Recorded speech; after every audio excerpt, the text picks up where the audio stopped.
البکاء علی الحسین یحط الذنوب العظام، امام حسین پر بہائے گئے آنسو یحط ختم کر دیتا ہے، مٹا دیتا ہے، ذنوب العظام بڑے بڑے گناہوں کو یہ آنسو مٹا دیتا ہے۔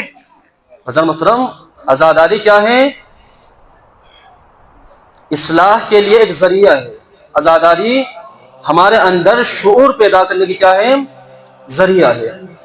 ایران کے ایک شہر ہے ہمدان، اس کا ایک علاقہ ہے گنداب، تو اس علاقے کا رہنے والا ایک جوان تھا، اس کا نام تھا علی گندابی۔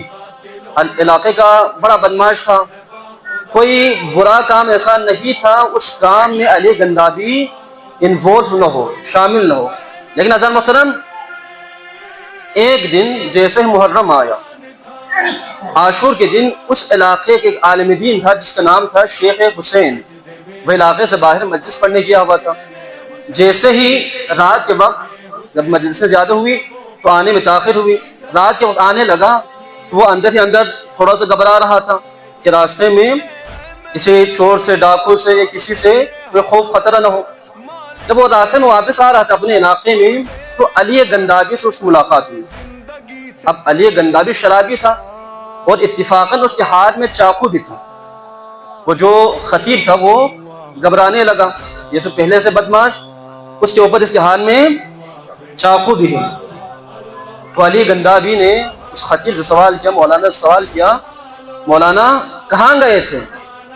کہا میں مجلس پڑھنے گیا تھا۔ کہا مجلس کیا ہوتی ہے؟ کہا جس میں اہل بیت کا ذکر ہوتا ہے، مصائب ہوتے ہیں۔ تو کہا تو پھر میرے لیے بھی مجلس پڑھو۔ اب عالم دین اس کے ہاتھ میں وہ چاقو بھی ہے، اگر مجلس نہ پڑھے تو وہ کچھ بھی کر سکتا ہے۔ بہانے کرنے لگا، بات کو ٹالنے لگا، دیکھو بھائی مجلس کے لیے ممبر چاہیے، سامعین چاہیے، اس کے بغیر مجلس نہیں ہوتی۔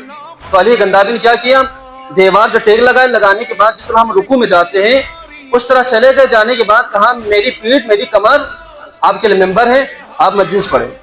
اب اس عالم دین کو کوئی چارہ نہیں تھا، انہوں نے کہا چلو 2-3 جملات پڑھ دیتا ہوں۔ اتفاقاً انہوں نے کیا کیا، انہوں نے اس حدیث کی تلاوت کی، حسین کیا ہے؟ ہدایت کے چراغ ہے اور نجات کی کشتی ہے۔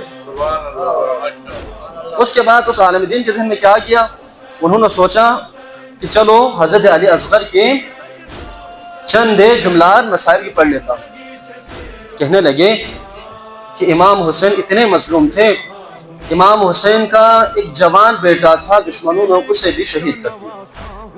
امام حسین کا ایک بھائی تھا جس کا نام عباس تھا، اسے بھی دشمنوں نے شہید کر دیا، عباس کے دونوں بازوؤں کو قلم کر دیا۔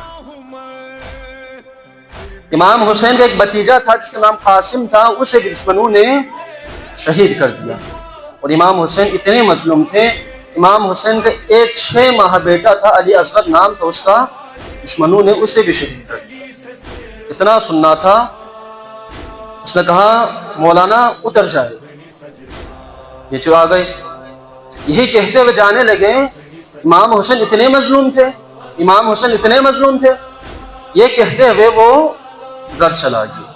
عالم دین اپنے گھر آیا، 2-3 دن تک اس عالم دین کو جوان علاقے میں نظر نہیں آیا، تو وہ ان کے گھر چلا گیا۔ آخر کیا ہوا اسے؟ تو جب گھر چلا گیا معلوم کرنے کے لیے تو پتہ چلا کہ وہ گھر آنے کے بعد اپنے کچھ ضروری سامان لے کر گھر سے چلا گیا، لیکن گھر والوں کو بھی نہیں معلوم کہ وہ کہاں گیا۔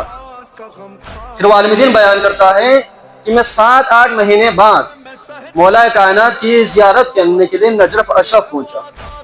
اس زمانے میں وہاں پر جو نماز پڑھاتے تھے مولا کے روزے پر، آیت اللہ اصفہانی ان کا نام تھا۔ جیسے میں وہاں پر پہنچا نماز پڑھنے کے لیے تو آیت اللہ کے پیچھے ایک جوان، وہ جوان دعائیں پڑھ رہا ہے، مناجات کر رہا ہے، رو رہا ہے، گریہ کر رہا ہے، لیکن جیسے میں نے اس کی آواز پر کان لگا کے سننے کی کوشش کی تو مجھے وہ آواز جانی پہچانی لگی، ایسا لگا کہ اس آواز میں نے پہلے سنی ہوئی۔ جب میں نے چہرہ دیکھا تو وہی علی گندابی۔ میں آگے گیا، جانے کے بعد آیت اللہ اصفہانی نے سوال کیا، آغا اس جوان کو آپ جانتے ہیں؟ ہاں نہیں معلوم، مجھے اس کے بارے میں کچھ نہیں معلوم، لیکن اتنا بتا دوں کہ نجف میں اس سے بڑا عابد کوئی نہیں، جب سے یہاں پر آیا ہے اس سے بڑا ہم نے کوئی عابد نہیں دیکھا۔ لیکن اسی اثنا میں نجف اشرف میں ایک مرجع تھا، اس کا بیٹا نماز مغربین کے بعد دوڑتا ہوا آیت اللہ اصفہانی کے پاس آیا، کہنے لگا کہ میرے والد کے لیے ڈاکٹر نے جواب دے دیا، ممکن ہے صبح ہونے سے پہلے میرے والد کی اس دنیا سے انتقال ہو جائے گا۔ اب چونکہ وہ مرجع تھا تو آیت اللہ اصفہانی نے بھی کیا کیا، وہاں جو خدام تھے ان سے کہا کہ مرجع کے لیے، اس آیت اللہ کے لیے مولا کے صحن میں ہی اس کے لیے لحد تیار کی جائے، قبر کھودی جائے۔ تو سب نے وہاں پر قبر تیار کی۔